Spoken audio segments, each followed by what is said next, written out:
세월호 파행 정국이 장기화되면서 국회 선진화법이 다시 도마에 오르고 있습니다.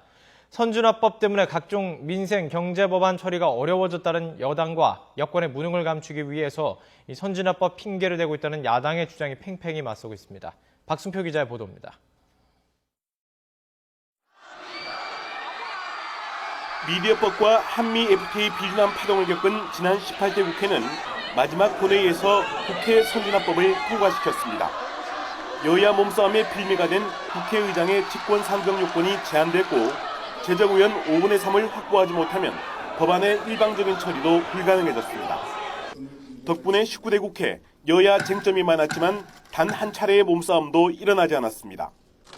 하지만 야당의 협조 없이는 사실상 주요 법안 처리가 불가능한 여당 입장에선 선진화법에 불만일 수밖에 없습니다. 사실은 제대로 말하면 국회 무력화법이지 않습니까?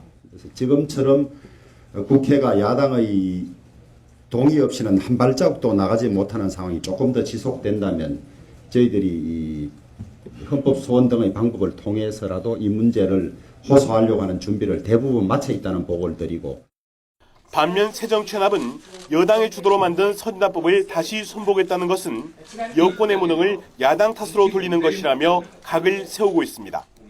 새누리당이 국회 선진화법을 이슈화한 시점은 여당의 무능과 무책임이 극심할 때였습니다. 새누리당은 자당의 무기력을 야당의 책임으로 전가시키기 위해 법적 이유가 아닌 정치적 이유로 국회 선진화법을 때리고 있는 것입니다. 실제 세월호 특별법을 둘러싼 여야 대립이 계속되면서 선진화법이 주요 법안 처리에 걸림돌이 되는 것은 사실입니다.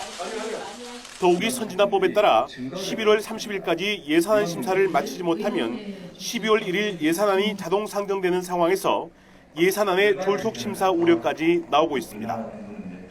그렇다고 법안 처리 지연 등을 전적으로 선진화법 탓으로 돌리는 것은 무리입니다. 선진화법이 없을 때에도 여야 대립이 극심하면 법안 처리가 쉽지 않았고 오히려 여야의 물적 충돌만 되풀이된 적이 많았기 때문입니다. 결국 선진화법이 국회의 모든 문제를 해결해 준다기보다 대화와 타협으로 문제를 풀라는 것이 선진화법의 취지입니다. 여야 모두 선진화법 개정에 합의할 당시의 초심으로 돌아갈 필요가 있어 보입니다. YTN 박순표입니다.